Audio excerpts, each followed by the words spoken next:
Police investigators are now on the scene at a retirement road in Crossroad, St. Andrew, where a man was fatally shot early Wednesday morning.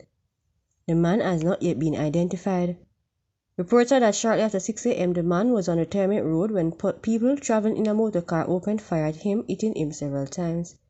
He was taken to hospital where he was pronounced dead.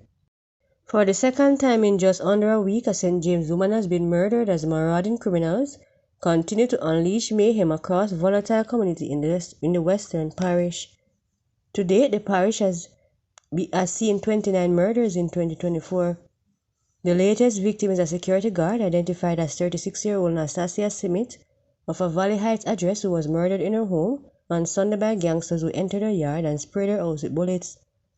According to reports, Simit and family members were at home when about 3:30 p.m. they heard gunshots outside the house as windows and doors shattered around them. When the shooting subsided, Simit was found on the floor in one of the rooms covered in blood. It was discovered that she had suffered multiple gunshot wounds to her head and upper body. She died on the spot.